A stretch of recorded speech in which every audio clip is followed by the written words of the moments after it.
नमस्कार, मी निकिता. सेलिब्रिटी प्रमोटर्समध्ये आपल्या सगळ्यांचं खूप खूप स्वागत आहे. पंचक हा सिनेमा येत्या 5 जानेवारीला आपल्या सगळ्यांच्या भेटीला येतो आहे. या सिनेमातून एक संदेश मी तुम्हाला सांगते की एक सुरुवातीलाच आम्हाला असं वाटतं की श्रद्धा आणि अंधश्रद्धेच्या मध्ये एक पुसटची रेष असते.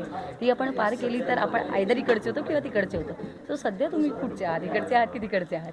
श्रद्धेच्या तिकडे आपण खातो ते सावंतवाडीतलं कुठलं फेमस? भालेकर. काय दुसरा क्वेश्चन आपल्याला वळला पाहिजे. काय भालेकर हॉटेलचा काय किस्सा नेमका? नाही तिथे आम्ही बालेकरांची म्हणजे आम्ही आपल्या सावंतवाडीमध्ये आम्ही ऑलमोस्ट 25 दिवस सगळेजण होतो ना. सो आता आपण आधी तुझ्या विषयाकडे येऊया की श्रद्धा अंधश्रद्धा. येस, ती रेस अतिशय पुसट असते. कधी तुमची श्रद्धा अंधश्रद्धेमध्ये कन्वर्ट होते तुम्हाला सांगता येत नाही. आणि त्यावेळेला आपण त्या सगळ्याला लॉजिक द्यायचा प्रयत्न करत असतो की आपल्याला माहिती असतं ना की आत्ता आपण हे आणि मग त्याला आपण म्हणतो की काय नाही, काही काही गोष्टी असतात ना त्या कळण्याच्या पलीकडच्या असतात किंवा काही काही गोष्टी असतात ना त्या फक्त जाणवतात. मला ते जाणवलं वगैरे. तर या सगळ्याविषयीच ही फिल्म भाष्य करते. कोणाचाही अनादर करत नाही कुठल्याही प्रकारे कोणालाही. डेफिनेटली समजूत आणि मी श्रद्धा अंधश्रद्धा नाही म्हणणार, पण समज गैरसमज, समजूत आणि आपण करून घेतलेल्या समजुती या दोन्हीच्या मध्ये काही जागा आहे आणि ती जागा प्रत्येक माणसाची स्वतःची असते. ती गोष्ट ही फिल्म सांगते की यामध्ये तुम्ही नक्की काय कुठल्या बाजूला जायला पाहिजे. कोणीही तेच म्हणेल की आम्ही कुठल्या बाजूचा आहे, तर डेफिनेटली मी अंधश्रद्धा तू म्हणालीस म्हणून तो शब्द वापरतो किंवा त्या बाजूचं कोणीच नसतं, नसावं. पण तेव्हा आपल्याला कळत नसतं ती श्रद्धा आहे का अंधश्रद्धा आहे. मला वाटतं आपल्या प्रत्येकाच्या त्या परिस्थितीत असलेल्या अनुभवांवर आपण एका पद्धतीने रिॲक्ट करत असतो. सो श्रद्धा अंधश्रद्धापेक्षाही त्यावेळची भीती किंवा त्यावेळची आपली मनस्थिती परिस्थिती ह्यावरनं जे काही आपले रिॲक्शन्स निघतात त्याबद्दल मला वाटतं ही फिल्म आहे. आणि आपण जेन्युअनली एखादी गोष्ट बिलीव्ह करायला सुरुवात करतो आणि मग त्याला लॉजिक द्यायचा प्रयत्न करतो. तर ही फिल्म त्या संदर्भात सुद्धा बोलते की मोकळ्या मनाने मान्य करूया की इतके दिवस माझं हे असं वाटत होतं मला, पण नाही, तसं नाही आहे. विचार करायला लागल्यानंतर मला हे जाणवतं की काही गोष्टी ह्या माणसानीच निर्माण केलेल्या आहेत. त्या कुठल्याही पद्धतीने तुम्ही दैवी आहेत किंवा दैवी गोष्टही चांगली असावी ना जर असेल तर, वाईट कशाला असावी किंवा असं काहीतरी होणार आहे असं कशाला असावं. आणि मला आता कोकणात इतके किस्से आहेत. कोकण आपल्याकडे अत्यंत समृद्ध आहे त्या बाबतीत नैसर्गिकदृष्ट्या, पण तरी देखील आपल्याकडे आपण म्हणू ना भूत काय म्हणजे कोकण ही इतकी ऍप्ट बॅकग्राऊंड आहे या सगळ्या. आणि ते लोकांना नंतर असं वाटतं की हे मी अनुभवलं आहे. आता तुम्ही त्यांचा अनुभव खोटा नाही ठरवू शकत. आणि मग नंतर आपण त्या गोष्टीला लॉजिक द्यायला सुरुवात करतो आणि नंतर आपण विचार करतो की खरंच काय झालं असेल, त्याच्यामागचं शास्त्र काय असेल, त्याच्यामागचं विज्ञान काय असेल. सो ही फिल्म विज्ञानाविषयी बोलते. मला ना ते ट्रेलर मधला एकच शेवटचा डायलॉग वाटत आहे, आता कोणाचा नंबर एकदा होऊन जाऊ दे प्लीज. आता कोणाचा नंबर तो सीन करताना एकदम हसू फुटलं असेल ना, काय झालं? मला खूप मजा आलेली, कारण की मला सांगण्यात आलेलं की असे मागे काही माणसं उभी असणार आहेत आणि तुला आता हे बोलायचंय, आता कोणाचं पॉइंट आहे. आणि मुळात इट इज आणि ही जी मेन लाईन आहे आमच्या सिनेमाची की प्रत्येकाची भीती आहे की आता नेक्स्ट कोणाचा नंबर लागणार आहे. सो ती एक वेगळी मजा आहे की ती लाईन बोलण्यात. सो आय एम ग्लॅड ती लाईन माझ्या तोंडी. प्रश्नच नाही. आपण कोकणात शूट केलंय, खूप तुम्हाला नैसर्गिकदृष्ट्या खूप असं म्हणजे खूप चांगलं तुम्हाला वातावरण, नैसर्गिकदृष्ट्या खाद्यदृष्ट्या नाही त्यावेळेला तर अवकाळी काही कारण नसताना पाऊस पडला होता, तुला आठवत असेल तर. आणि आम्हाला असं वाटलं की हे काय म्हणजे आत्ता पाऊस आणि 3 दिवस. आणि आमची DOP म्हणायची मी नाही शूट करू शकत ह्याच्यामध्ये, कारण आत्ता जे दिसत आहे त्याच्यामध्ये माझं सगळं मॅच नाही होणार आहे. हे तर आम्ही 1.5 दिवस सगळेजण मग आतमधले शॉट्स घे, घरातले शॉट्स घे, वाया जायला नको काय, असं सगळं करतो. पण एक दिवस असा होता की ॲक्च्युली आम्ही सेटवर यायचो आणि अक्षरशः तिथे बसून राहायचो. पण निसर्गाने साथ दिली आणि असं म्हणूया की आमच्या दिग्दर्शकाचं प्लॅनिंग अशा पद्धतीचं होतं की काहीही अवघड झालं तरी 1-2 दिवस इकडे तिकडे जरी झाले. आणि अर्थातच प्रोडक्शन जेव्हा त्यांच्या मागे उभं असतं, काळजी करू नका, एखाद दिवस वाया गेला तरी हरकत नाही, कारण एका दिवसाचा एवढ्या सगळ्यांचा खर्च ही खूप मोठी गोष्ट असते. बोला ना. माधुरी मॅमने सांगितलं की तुम्ही कुठे डगमगलात नाही, तुम्ही सगळे खंबीर उभे होतात. तुम्ही त्यांना उलट आश्वासन देत होतात की तुम्ही काळजी करू नका, आम्ही सगळे आहोत, आम्ही सगळं करू. तर हे कुठेतरी तुमच्यासाठी कौतुकास्पद असेल ना? कौतुकास्पद म्हणजे दुसरं काय करणार होतो. डेफिनेटली कोणीच असं म्हणणार नाही ना की हे मला अगदी मनापासून सांगावं असं वाटतं की टीम सॉलिड होती.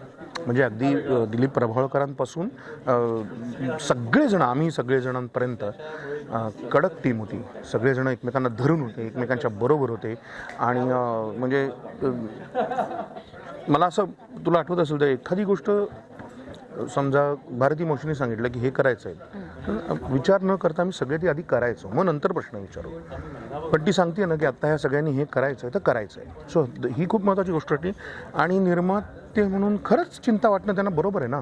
रादर त्यांनी पण येऊन ती परिस्थितीच अशी खूप टेन्शनवाली होती की ऐन शूटमध्ये आउटडोर शॉट्स आहेत वगैरे सगळं करायचं आहे आणि खूप पाऊस म्हणजे अरे सिनेमा आमचा अर्ध्यापेक्षा जास्त आउटडोर होता.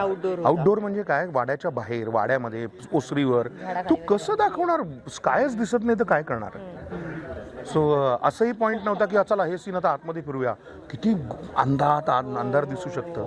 पण जसं आम्ही त्यांना असं म्हणतो की नाही काळजी करू नका, आम्ही पुढचं काही झालं तरी बघू, तसंच त्यांनी आम्हाला तितकंच आश्वासन दिलं की माधुरी मॅम त्याच दरम्यान म्हणजे एवढ्या पावसात ते दोघही जण सेटवर आलेले आम्हाला भेटायला की काय परिस्थिती आहे काय बघायचं. So it was very nice की छान वाटलं की म्हणजे एकटे आम्ही तर तिकडे लढतोच आहे पण म्हणजे त्यांना काळजी वाटून त्यांनी त्या पावसात तिकडे फ्लाईट पकडून येणं. सो ही आमच्यासाठी मोठी गोष्ट होती त्यावेळी. आता हॉटेलचा किस्सा होऊन जाऊ दे, काय त्या हॉटेलमध्ये तुम्ही गेलेला 25 दिवस काय होतं? नाही खूप धमाल होती. हॉटेलचा किस्सा म्हणजे अर्थात मजा अशी की आम्ही जिथे राहत होतो तिथपासून आमचं जिथे शूटिंग होतं ते साधारण एक 20-25 मिनिटांचं अंतर होतं. सो रोज सकाळी सगळ्या गाड्या निघायच्या आणि संध्याकाळी अर्थातच लाईट गेल्यानंतर सगळे यायचे. तर संध्याकाळी 7-7:30 नंतर माझी खोली ही मैफिलीचा सार्वजनिक अड्डा होता. आणि खरोखरीच म्हणजे डॉक्टर म्हणाले तसं की त्यांच्यापर्यंत माहिती पोहोचली आहे म्हणजे हो विचारायच्या तेही नंतर नाही ती म्हणजे डॉक्टर नेने. त्यामुळे असं व्हायचं की सगळ्यांना आपापल्या रूममध्ये जाऊन आवरून झालं की जेवायच्या आधी फोन जायचे की चला आवरलं तर या आता म्हणून वगैरे असं. मला रूम नंबर पण अजून 305 अशी माझी रूम नंबर होती. 305 हा रूम नंबर होती. आणि तिकडे सगळेजण मग सगळेजण यायचे, धमाल करायचे, गप्पा व्हायच्या. आणि अर्थातच दुसऱ्या दिवशी सकाळी 7ला निघायचं असायचं. त्यामुळे तेवढा तो एक अर्धा पाऊण तासाचा खेळ अगदी मग भारती मावशी असेल, दिलीप काका असतील, सतीश आळेकर सर असतील, सगळेच जण. आणि मग ही संपदा उत्तम कविता म्हणून दाखवायची, कोणीतरी किस्से सांगायचे, भारती मावशी गायची. सो मी जे म्हटलं ना माझी रूम ही सांस्कृतिक अड्डा होता आमचा. काय बात आहे. आता ही तुझी नुकतीच एक सिरियल आता संपली आहे आणि आता हा प्रोजेक्ट आहे तो किती भरवून आला असेल तुला किंवा म्हणजे एक संपलं आणि दुसरं काहीतरी म्हणजे अर्थातच खूप जास्त दिवस हे रिलीजला लागले पण किती भरून एक कलाकार म्हणून किती समृद्ध तू फील करते सध्या? खूपच छान वाटतंय कारण की एकतर ही फिल्म आम्हा सगळ्यांना खूप जीवाभावाची आहे कारण की आम्ही सगळ्यांचं इतकं एकतर छान शूट करताना मजा आली, फिल्म इतकी सुंदर आहे. सो आम्ही सगळीजण खूप आतुरतेने वाट बघत होतो ही फिल्म कधी रिलीज होणार याची. आणि त्यात मध्ये कोविड आणि असं सगळं झालं आणि आत्ता फायनली ही रिलीज होते तर त्याचं अत्यंत समाधान आहे. आणि आम्ही मुळात इतके एक्सायटेड, आम्ही 5ला जेव्हा ही फिल्म बघितली तेव्हा आम्ही सगळीजण इतके खुश होतो की अरे यार इतकी सुंदर म्हणजे जी मजा आपण ॲक्च्युली केली आणि ज्या पद्धतीने शूट करत होतो वगैरे. सो ते ॲक्च्युली ऑनस्क्रीन बघणं हा एक वेगळा आनंद असतो प्रत्येक कलाकारासाठी. आणि आता ती रिलीज होते कारण नॉट नेसेसरी एव्हरी फिल्म जी तुम्ही शूट करता ती रिलीजपर्यंत पोचेलच. सो ही एक मोठी गोष्ट असते जेव्हा तुमची फिल्म रिलीज होते. सो हा फारच थ्रिलिंग मोमेंट आहे आम्हा सगळ्यांसाठी की पंचक इज फायनली रिलीजिंग. आणि याच्यासाठी खरंच माधुरी मॅम आणि डॉक्टर नेने यांचं त्यांचा सपोर्ट जो इतका राहिला आहे ह्या पूर्ण दरम्यान आणि की फायनली ती फिल्म आता थिएटरला पोचते ही खूपच कमेंडेबल गोष्ट आहे. तुमचा तो डायलॉग आहे ना जाता काही की उजव्या मेंदूला काय सांगू डाव्या मेंदूला आता नाही आठवत ग. आणि माझी गंमत काय होती का तेव्हाची तेव्हा त्याच डायलॉगच्या वेळेला जेव्हा माझा क्लोज चालला होता, आता तुम्ही बघितलं तर 3 शॉट आम्ही सगळे, जेव्हा त्याचा क्लोज चालला होता तेव्हा ही दुष्टबाई इथे खाली बसली होती आणि तिकडनं मला वाकुल्या दाखवत होती काहीतरी करून. आणि तोच माझ्याकडे तो व्हिडिओ पण आहे की माझा शॉट झाला आणि मी असा मारायला गेलो. सो मजा. चालेल. खूप थँक्यू व्हेरी मच.